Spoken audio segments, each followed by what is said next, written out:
Sarah Malik, a 26-year-old single mother of a 7-month-old baby girl, was exhausted, anxious, and on the edge of breaking. She worked double shifts as a cashier and still couldn't keep up with rent, medical bills, and her baby's needs. That morning, her daughter had run out of formula. With only a few coins left in her wallet, Sarah felt panic rising as she searched her phone for the number of a neighbor who had helped her once before.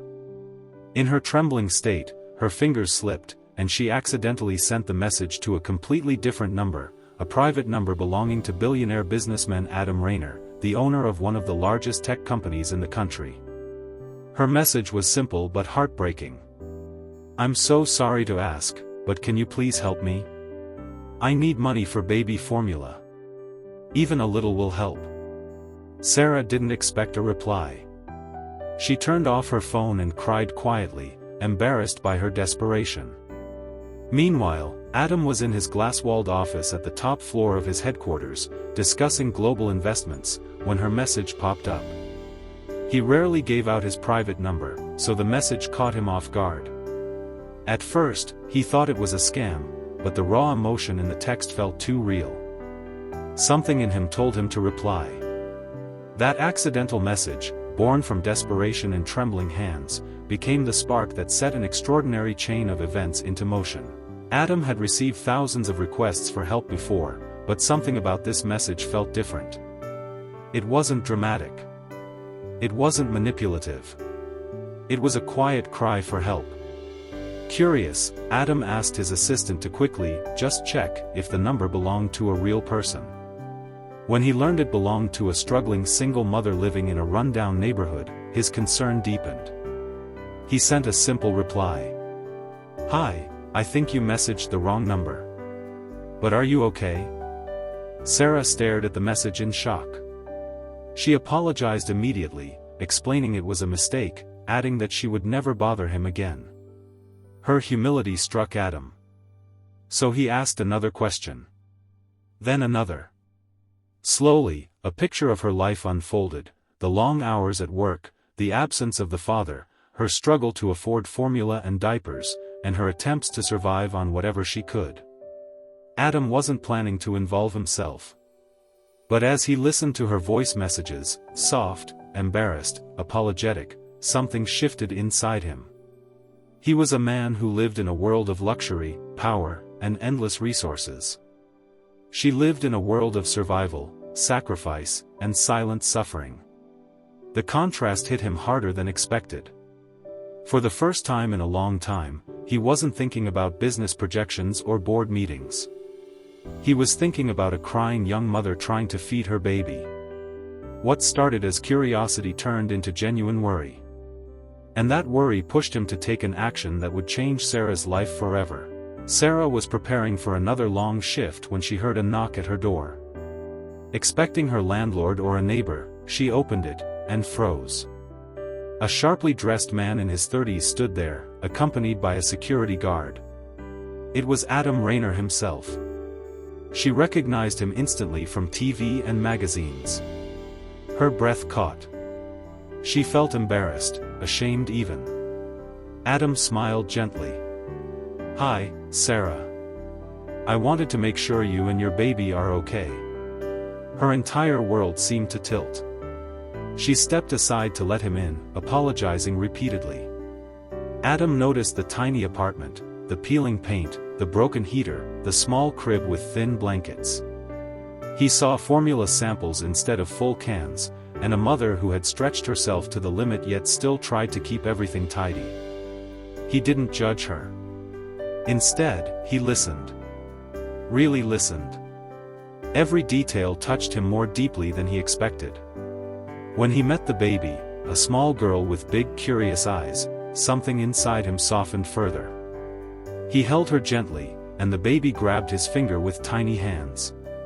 Sarah watched with tears in her eyes, overwhelmed by the surreal moment.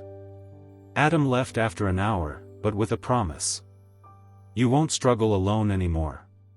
For Sarah, the visit wasn't just surprising, it was impossible. She had gone from begging for formula to having a billionaire sitting in her living room holding her child. She didn't know whether to hope or fear, but she knew one thing: life had shifted. True to his word, Adam didn't disappear. The next day, a delivery truck stopped outside Sarah's building. Workers unloaded boxes, baby formula, diapers, warm clothes, a crib, and other essentials. Sarah stood by the door stunned, tears streaming down her cheeks. Her baby was smiling, sensing her mother's relief. Then came another surprise. Adam called and asked her to meet him at a local cafe. There, he shared something personal, a story about his mother, who had also been a struggling single parent before he made his fortune. "I can't fix every problem in the world," he said. "But I can fix yours." He offered Sarah a job at one of his companies, stable hours, good pay, childcare support, and training to build a career. It wasn't charity. It was an opportunity. A dignified chance to rebuild her life. Sarah felt overwhelmed. She had never been offered anything so big. She accepted with trembling hands. This moment became the turning point. For the first time in years, she felt hope that didn't feel like a dream.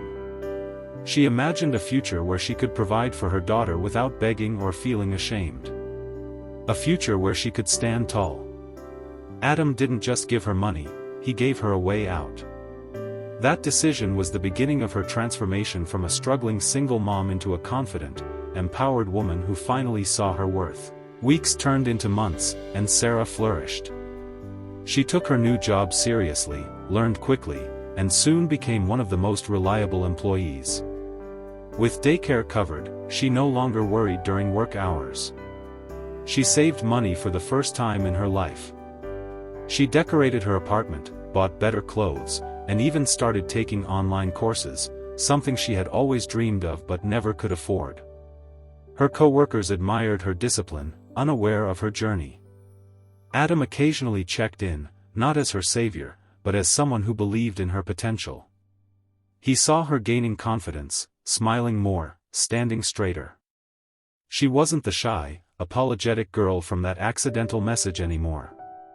She was stronger. At home, her baby thrived too, healthier, happier, and surrounded by stability. Every night, when Sarah watched her baby sleep peacefully, she whispered prayers of gratitude. She still couldn't believe how one mistake had rewritten her destiny. What amazed everyone, including herself, was how she used her hardships to fuel her ambition. She joined community programs, helping other struggling single moms with resources and emotional support. She didn't want to be helped quietly, she wanted to make sure others weren't left behind like she once was. Her transformation wasn't just about financial improvement, it was emotional, mental, and spiritual. She discovered her strength, her resilience, and her ability to rise from darkness into light. 1 year later, Sarah sat on the stage of a women's empowerment conference, sharing her story publicly for the first time. The audience listened in awe as she described the accidental text message that changed her life. Adam stood discreetly in the crowd, proud but humble. She spoke about fear, poverty, survival, and the unexpected kindness that lifted her out of despair. Her closing words made the entire hall rise in applause. Sometimes God sends help disguised as a mistake. My wrong message led me to the right destiny. Her story spread across social media, inspiring millions. News channels covered it. People praised Adam's compassion, but he always corrected them.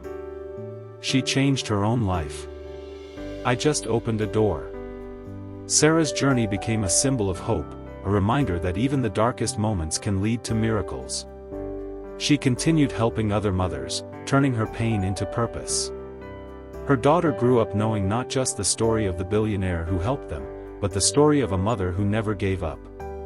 And in the end, that mistaken message became a turning point not just for Sarah, but for everyone who heard her story, proof that destiny sometimes uses the smallest accidents to create the biggest miracles.